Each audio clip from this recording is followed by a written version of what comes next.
Pandinora na tinapay na patribute kay superstar national artist na si Nora Aunor, matitikman na.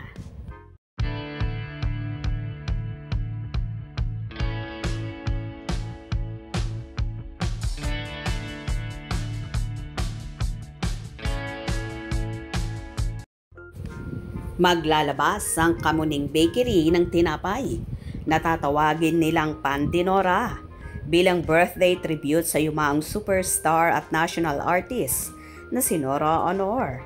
Ayon sa businessman journalist na si Wilson Lee Flores, alam niya na noon pa man sa Bicol ay may tinapay na ang tawag ay Pandinora.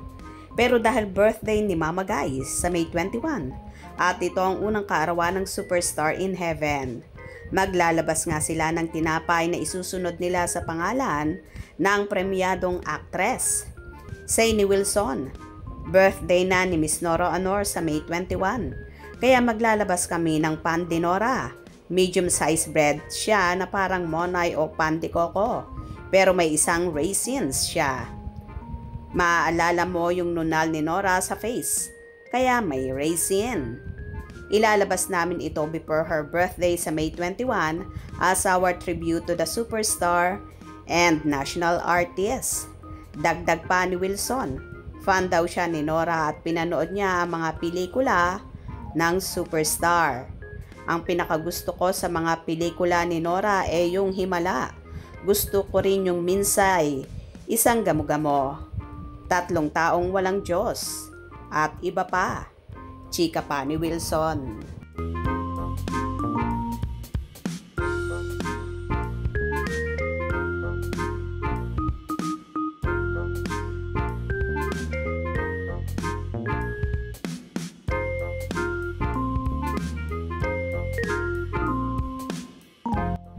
Samantala, ang mga pelikula naman ni Nora sa YouTube channel ng Regal Entertainment Inc.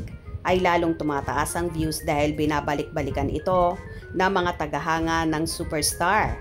Pati ibang pelikula ni Mama Guy sa ibang mga YouTube channel ay sobra ring pinapanood ng mga Pinoy. So nice! Bilang patribute nga at pag-alala sa birthday ng national artist superstar na si Nora Aunor, kaya naman maglalabas ng tinapay na Pandinora na matitikman na lahat. Nakakalungkot mang isipin na wala na ang napakagaling at premyadong actress sa mundo ng showbiz. Mananatili naman sa mga alaala ang tatak at mga nagawa niya sa industriya. Happy birthday, Ate Guy, in heaven! Kung nagustuhan nyo ang video na ito, comment down below.